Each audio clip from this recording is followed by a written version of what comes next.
نحمده ونصلي على رسوله الكريم اعوذ باللہ من الشیطان الرجیم بسم اللہ الرحمن الرحیم قل ان کنتم تحبون اللہ فاتبعونی یحببکم اللہ ویغفر لکم ذنوبکم واللہ غفور رحیم صدق اللہ العظیم۔ کل عرض کیا تھا کہ اللہ تعالیٰ سے جو محبت کرتے ہیں ان کی محبت کا معیار اور اس محبت کو پرکھنے کی کسوٹی حضرت صلی اللہ علیہ وسلم کی اتباع ہے، اور جو حضرت صلی اللہ علیہ وسلم کی اتباع کرتا ہے، آپ صلی اللہ علیہ وسلم کی سنتوں کے مطابق عمل کرتا ہے، تو اللہ تعالیٰ نے اس پر دو وعدے کیے ہیں، دو انعامات فرماتے ہیں اللہ تعالیٰ۔ پہلا انعام یہ کہ اللہ تعالیٰ ایسے آدمی کو اپنا محبوب بنا لیتے ہیں، اور دوسرا انعام اور وعدہ یہ ہے کہ اللہ تعالیٰ اس کی بخشش فرماتے ہیں۔ تو اس ارادے سے ہم سب کو حضرت صلی اللہ علیہ وسلم کی سنتوں پر ہر کام میں عمل کرنا انتہائی اہم ہے اور اس کی بڑی ضرورت ہے۔ اس ارادے سے دل میں آ رہا ہے کہ جب ہم صبح اٹھتے ہیں اس وقت جو پہلا کام ہے جو عموماً ہر آدمی کرتا ہے، ہر مسلمان پہلے بیت الخلاء کی طرف جاتا ہے، تو بیت الخلاء کے کیا آداب ہیں، کیا مسنون طریقہ ہے اور اس کے مستحبات ہیں، تو اس کو ذکر کیا جائے۔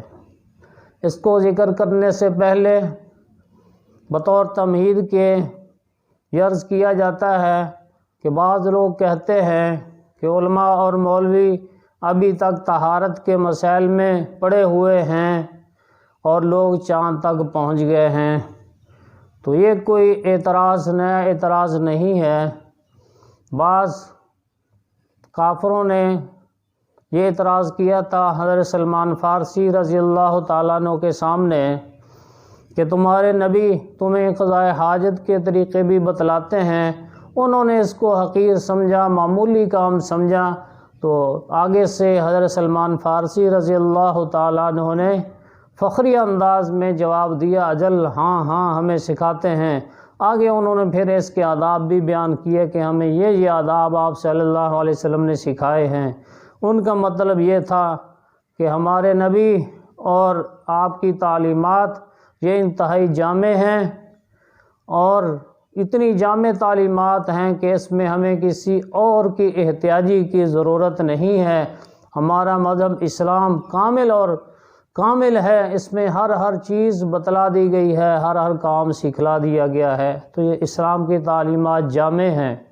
تو انہوں نے فخری انداز سے اس کا جواب دیا۔ اور دوسری بات یہ ہے کہ جو سنتوں پر عمل کرتا ہے تو اس کی قدر اس وقت ہوگی ایک سنت کی کہ جب آدمی کی یہ ظاہری آنکھ بند ہوگی اور روح جب پرواز کرے گی، تو لوگ کہتے ہیں کہ ہم چاند تک پہنچ گئے، تو سنتوں پر عمل کرنے والے انشاءاللہ العزیز یہ 7 آسمان کے اوپر چلے جائیں گے، اس لیے کہ 7 آسمانوں کے اوپر جنت ہے، اور وہاں ایک مقام ہے علیین کہ جو نیک لوگ ہوتے ہیں ان کی روحیں اوپر جاتی ہیں، پہلے آسمان پر پہلے پہنچتی ہے، اس کا دروازہ کھول دیا جاتا ہے تو فرشتے بڑے اعزاز اکرام کے ساتھ دوسرے آسمان تک لے جاتے ہیں۔ اسی طرح ہر آسمان کے فرشتے بڑے اکرام اور اعزاز کے ساتھ اوپر والے آسمان تک، وہ پھر آگے والے آسمان تک پہنچاتے ہیں۔ تو یہ سنتوں کی فریض کو بجا لانے کی آپ صلی اللہ علیہ وسلم کے طریقوں پر چلنے کی یہ برکت ہے۔ اور جو آپ کے طریقوں سے ہٹ کر چلتے ہیں، من مرضی کی زندگی گزارتے ہیں، تو خطرہ ہے کہ پہلے آسمان سے ہی ان کی روح کو واپس نہ کر دیا جائے۔ تو پہلے آسمان سے ہی فاسق فاجر کے لیے دروازہ نہیں کھولا جاتا، اس کی روح کو واپس کر دیا جاتا ہے، اس کی روح کو سجین کے اندر بھیج دیا جاتا ہے جو زمینوں کے اندر ہے، نیچے ہے، جہنم بھی زمینوں کے نیچے ہے۔ تو یہ سجین مقام، یہ جو فاسق ہیں فاجر ہیں ان کی روحیں وہاں جاتی ہیں۔ اس لیے خطرہ ہے کہ کہیں پہلے آسمان سے واپس نہ آ جائیں، تو ضروری ہے کہ ہم آپ صلی اللہ علیہ وسلم کی سنتوں پر، آپ کے پیارے طریقوں پر عمل کریں۔ آپ صلی اللہ علیہ وسلم پوری انسانیت میں سب سے زیادہ عقل رکھنے والے ہیں، سب سے زیادہ عقل والے ہیں۔ یہ غیر مسلم بھی اس کو تسلیم کرتے ہیں، اور پھر سب سے زیادہ آپ صلی اللہ علیہ وسلم کو علوم وحی دیا گیا ہے۔ جتنے انبیاء علیہ السلام آئے ہیں، سب سے زیادہ علم نبوت، علم وحی آپ صلی اللہ علیہ وسلم کو دیا گیا ہے۔ تو عقل کے اعتبار سے بھی آپ سب سے بڑھ کر، اور علم وحی کے اعتبار سے بھی سب سے بڑھ کر، تو جس کے پاس یہ دونوں چیزیں ہوں تو اس کا ہر عمل اور اس کا ہر ارشاد بہت ہی اعلیٰ ہوتا ہے، بہت ہی قیمتی ہوتا ہے، کہ یہ دنیا آپ کی ایک سنت کے مقابلے میں کچھ نہیں ہے۔ اس کا اندازہ بعد میں پتہ چلے گا۔ اس لیے ہر مسلمان کو کوشش کرنی چاہیے کہ جو کام بھی ہم کریں، آپ صلی اللہ علیہ وسلم کے بتائے ہوئے طریقوں کے مطابق کریں۔ چنانچہ اب میں عرض کرتا ہوں بیت الخلاء کے کیا آداب ہے۔ جب آدمی نیند سے اٹھتا ہے تو ہر آدمی کو تقاضا ہوتا ہے بیت الخلاء جانے کا، اور حکم بھی یہ ہے کہ آدمی کو تقاضا شدید ہونے سے پہلے ہی بیت الخلاء کی طرف روانہ ہو جانا چاہیے۔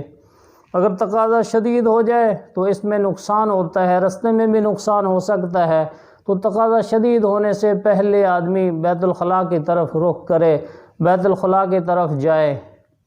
اور بیت الخلاء میں داخل ہونے سے پہلے دعا پڑھے، بسم اللہ اللہم انی اعوذ بک من الخبث والخبائث۔ اللہم انی اعوذ بک من الخبث والخبائث بھی پڑھ سکتے ہیں، اور اللہم انی اعوذ بک من الخبث والخبائث بھی پڑھ سکتے ہیں، یعنی با کے اوپر پیش بھی پڑھ سکتے ہیں اور جزم بھی پڑھ سکتے ہیں۔ دونوں طریقے سے یہ دعا درست ہے۔ اس میں آدمی پناہ مانگتا ہے، اللہ کی پناہ مانگتا ہے مذکر شیاطین سے اور مؤنث شیاطین سے۔ گندی جگہوں میں شیاطین ہوتے ہیں، جنات ہوتے ہیں، ان کے شر سے بچنے کے لیے یہ دعا بتلائی گئی ہے۔ ایک صحابی کو جنہوں نے قتل کر دیا تھا، اس لیے آپ صلی اللہ علیہ وسلم نے وہ قضاء حاجت کے لیے گئے تھے غسل خانے کے اندر، بعد میں مقتول پائے گئے، تو جنہوں نے انہیں مار دیا تھا، اس لیے اس دعا کا اہتمام کرنا چاہیے تاکہ جن شیاطین کے شر سے آدمی محفوظ رہے۔ تو یہ دعا پڑھ کر جائے، اور ساتھ اپنے کوئی عظمت والی چیز نہ لے جائے جس پر اللہ کا نام ہو، آپ صلی اللہ علیہ وسلم کا نام ہو، یا کوئی صورت ہو۔ بعض کے پاس سورہ یاسین ہوتی ہے، تو عظمت والا نام جس پر لکھا ہوا ہو وہ ساتھ نہ لے جائے، اس لیے کہ کتاب اللباس میں ترمذی شریف کے اندر آپ صلی اللہ علیہ وسلم کی انگوٹھی کے بیان میں حدیث آتی ہے کہ آپ کی انگوٹھی کے نقش تھا محمد رسول اللہ، تو اس میں اللہ کا نام بھی آتا ہے، تو آپ کی انگوٹھی کے اوپر یہ نقش تھا۔ تو اس باب کی حدیث کے آخری حدیث جو ہے اس میں آتا ہے کہ آپ صلی اللہ علیہ وسلم جب بیت الخلاء جاتے تھے تو اپنی انگوٹھی کو اتار کے رکھ کر پھر جاتے تھے۔ تو یہ ادب ہے کہ عظمت والی چیز اپنے ساتھ نہ لے جائیں، اور جب بیت الخلاء میں داخل ہو تو پہلے بایاں پاؤں رکھے اور پھر بعد میں دایاں پاؤں رکھے۔ دعا بیت الخلاء میں داخل ہونے سے پہلے پڑھنی ہے۔ اگر آدمی جنگل میں ہے، صحرا میں ہے، تو پھر کپڑا اتارنے سے پہلے یہ دعا پڑھنی ہے۔ تو آدمی بیت الخلاء سے باہر یہ دعا پڑھے گا، پھر سنت کے مطابق بیت الخلاء میں داخل ہوگا، اور جب اپنا سطر کھولنا ہے اس کے لیے بھی یہ حکم ہے کہ آدمی کھڑے کھڑے اپنی شلوار نہ اتارے، اپنی چادر نہ اتارے، اس لیے کہ حدیث پاک میں آتا ہے نبی اکرم صلی اللہ علیہ وسلم کا طریقہ یہ تھا، لم يرفع ثوبہ حتی یدنو من الارض، کہ آپ صلی اللہ علیہ وسلم جب قضاء حاجت کے لیے تشریف لے جاتے تھے تو آپ اس وقت اپنا کپڑا اٹھاتے تھے جب بیٹھنے کے قریب ہو جاتے تھے، اس لیے کھڑا کھڑا آدمی اپنا صدر نہ کھولے، جب بیٹھنے کے قریب ہو جائے اس وقت اپنے صدر کو کھول لے۔ اس حدیث سے فقہاء کرام نے ضابطہ نکالا ہے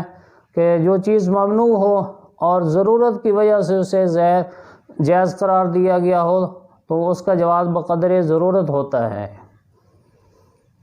تو صدر کھولنا ممنوع ہے، لیکن قضاء حاجت کے وقت ضرورت ہے تو وہ بیٹھنے کے وقت ضرورت ہے، کھڑے کھڑے ضرورت نہیں ہے، اس لیے اس وقت آدمی اپنے صدر کو کھولے جب بیٹھنے کے قریب ہو جائے۔ الضروری یتقدر بقدر ضرورہ، تو جب بیٹھ جائے تو پہلے اپنے پاؤں میں فراخی کرے، اور فراخی کرنے کے بعد پھر بائیں پاؤں پر ذرا جھک کر بیٹھے، اس میں قضاء حاجت میں آسانی ہوگی۔ اور پھر جب پیشاب وغیرہ کرے تو جو چیز بدن سے نکلے اور شرمگاہ کو نہ دیکھے، اس وقت اپنی شرمگاہ کو نہ دیکھے، اور جو شرمگاہ سے جو کچھ نکل رہا ہے اس کو بھی نہ دیکھے، اور پیشاب کے اندر تھوکے بھی نہ، اور وہاں کھنگورے بھی نہ مارے، اور دینی امور میں غور و فکر نہ کرے، آخرت کے امور میں غور و فکر نہ کرے، اس لیے کہ وہاں یہ غور و فکر کرنا یہ ادب کے خلاف ہے، کسی بڑی چیز سے محرومی کا سبب بن سکتا ہے، تو وہاں دینی امور میں، علم آخرت میں، اچھے کاموں میں غور و فکر نہ کرے۔ حضرت مولانا مفتی محمد شفیع صاحب رحمۃ اللہ علیہ، مفتی اعظم پاکستان، اللہ تعالیٰ ان کی قبر پہ کروڑوں رحمتیں نازل فرمائے، وہ فرماتے تھے میں اس وقت بیت الخلاء کے لوٹے کی صفائی کر دیا کرتا تھا، اس وقت کو بھی ضائع نہیں جانے دیتے تھے، تو ایسا کرنے سے توجہ بھی اور طرف نہیں جاتی، تو آدمی مشغول بھی ہو جاتا ہے اور بیت الخلاء کا فائدہ بھی ہو جاتا ہے۔ تو فرماتے ہیں میں اس وقت لوٹے کو صاف کر دیا کرتا تھا، تو آدمی اس وقت جلدی فارغ ہونے کی کوشش کرے، اس لیے کہ زیادہ دیر بیٹھنا یہ بواسیر پیدا ہونے کا ذریعہ ہو سکتا ہے۔ تو آدمی سر اوپر آسمان کی طرف بھی اس وقت نہ اٹھائے اور اپنے بدن کے ساتھ بھی نہ کھیلے، تو قضاء حاجت جلدی کرنے کی کوشش کرے۔ جب آدمی اپنا تقاضا کر لے، اس کے بعد اگر صحرا میں ہے تو ڈھیلوں سے استنجا کرنا ہوتا ہے، تو 3 ڈھیلے یا طاق کا لحاظ کرتے ہوئے ڈھیلے استعمال کرنا مستحب ہے، اور اگر بیت الخلاء میں ہے وہاں ڈھیلے نہیں ہوتے، پانی استعمال کیا جاتا ہے، تو پہلے اپنے دونوں ہاتھوں کو 3 دفعہ دھو لے، اس کے بعد پھر لوٹے کو دائیں ہاتھ میں پکڑے اور اس دائیں ہاتھ کے ذریعے اپنی شرمگاہ پر پانی ڈالے اور لوٹے کو ذرا بلند رکھے، شرمگاہ کے ساتھ نہ لگے لوٹا، اس لوٹے کو ذرا بلند رکھے اور بائیں ہاتھ سے اپنی شرمگاہ کو ملے، پہلے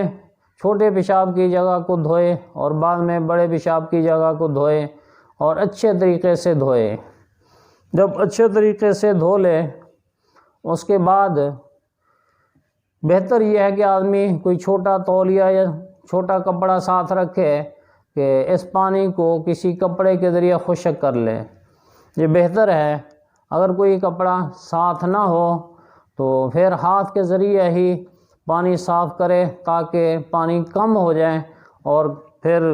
شلوار کو زیادہ پانی نہ لگے، تو کوشش کرے ہاتھ کے ذریعے اس کو صاف کرنے کی۔ اگر کوئی کپڑا ساتھ نہیں ہے تو ہاتھ سے جتنا ہو سکتا ہے اس پانی کو صاف کرے۔ جب استنجا کر لیں اچھے طریقے سے استنجا کرے کہ بعد میں کوئی قطرہ وغیرہ بھی نہ نکلے، تو خوب اچھے طریقے سے استنجا کر لے، پانی صاف کر لے، تو اب کھڑا ہونے سے پہلے اپنے صدر کو چھپائے، اپنی شلوار پہن لے، تو یہ نہیں کہ مکمل کھڑا ہونے کے بعد پھر اپنا صدر چھپائے، ایسا نہیں، بلکہ اٹھنا شروع کرے تو اسی وقت اپنے صدر کو چھپا لے، تو اپنے صدر کو اچھے طریقے سے چھپا لے۔ تو اب باہر نکلنا ہے، تو باہر نکلنے سے پہلے اگر بیت الخلاء کے اندر ہی اذان شروع ہو گئی ہے تو اس حالت میں اذان کا جواب نہ دے، اگر کوئی سلام کرے تو اس حالت میں سلام کا جواب نہ دے، اگر کسی آدمی کو بیت الخلاء میں چھینک آ جائے تو زبان سے الحمدللہ نہ کہے، البتہ اپنے دل کے اندر کہہ سکتا ہے، زبان سے نہ کہیں۔ تو جب بیت الخلاء کے اندر فارغ ہو جائے، اب باہر نکلے گا تو پہلے دایاں پاؤں باہر رکھے اور اس کے بعد بایاں پاؤں باہر رکھے۔ اب باہر نکل آیا ہے تو دعا پڑھے، غفرانک الحمد للہ الذی اذھب عنی الاذی وعافانی، اللہ سے بخشش مانگنی ہے اور اللہ تعالیٰ کی تعریف کرنی ہے اس چیز پر کہ ہمارے نقصان دہ جو چیز تھی، ہمارے لیے تکلیف کا باعث تھی، اللہ تعالیٰ نے اس کو ہمارے بدن سے باہر نکال دیا ہے اور ہمیں عافیت عطا فرمائی ہے،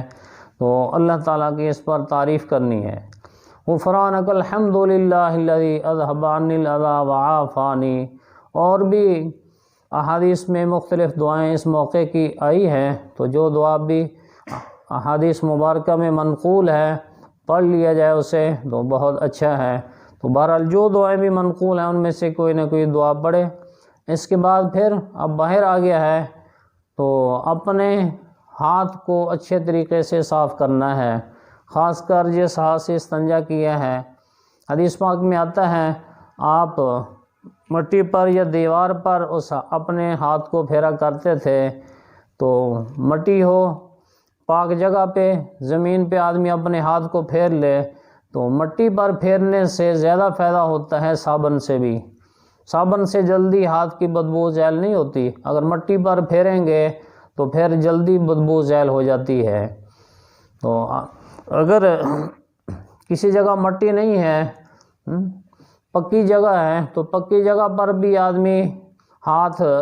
اس جگہ کے اوپر رگڑ لے تاکہ ظاہری حدیث پر بھی عمل ہو جائے اور صابن کے ساتھ بھی اچھے طریقے سے ہاتھ کو دھوئے۔ یہ ہاتھ ہمارا کب پاک ہوتا ہے، اس میں دو قول ہیں۔ ایک قول تو یہ ہے فقہاء کرام کا کہ ہاتھ کو اچھے طریقے سے دھو لیں تو ہاتھ پاک ہو جاتا ہے، اور دوسرا قول یہ ہے کہ جب تک بدبو زائل نہ ہو ہاتھ پاک نہیں ہوگا، جب بدبو زائل ہوگی پھر ہاتھ پاک ہوگا۔ تو فتویٰ تو پہلے قول پر ہے کہ اچھے طریقے سے دھو لیں ہاتھ پاک ہو جائے گا، لیکن احتیاط اس میں ہے کہ آدمی مکمل کوشش کرے کہ ہاتھ کی بدبو ختم ہو جائے، تو اس لیے خوب اچھے طریقے سے ہاتھ کو دھوئیں۔ تو یہ تھا بیت الخلاء جانے کا طریقہ اور بیت الخلاء کے آداب۔ اس کے اندر کئی چیزیں سنت ہیں اور کئی مستحب ہیں، اور یہ اکثر چیزیں مختلف احادیث میں مختلف جگہ پر احادیث میں موجود ہیں، مسلم شریف میں موجود ہیں، ترمذی شریف میں موجود ہیں، ابو داؤد شریف میں موجود ہیں۔ تو مختلف احادیث کے مضمون کو ایک جگہ علامہ ابن عابدین رحمۃ اللہ علیہ نے رد المختار میں صفحہ نمبر 345 پر جمع کر دیا ہے۔ انہوں نے انتہائی محنت کر کے مختلف احادیث کے مضمون ترتیب کے ساتھ ایک جگہ ذکر کر دیے ہیں۔ صفحہ نمبر 345 ہے، جلد نمبر 1، اور طبع ہے HM سعید کراچی۔ تو اللہ تعالی ہم سب کو ان آداب کا لحاظ کرتے ہوئے بیت الخلاء جانے کی اور باہر نکلنے کی توفیق عطا فرمائے۔ ہم سنت کو زندہ کریں گے تو اللہ تعالی ہم سے محبت کریں گے اور اللہ تعالی ہمارے گناہ معاف فرمائیں گے انشاءاللہ العزیز۔ تو یہ آداب خود بھی ان پہ عمل کریں اور دوسروں تک بھی پہنچائیں۔ وما علینا الا البلاغ المبین۔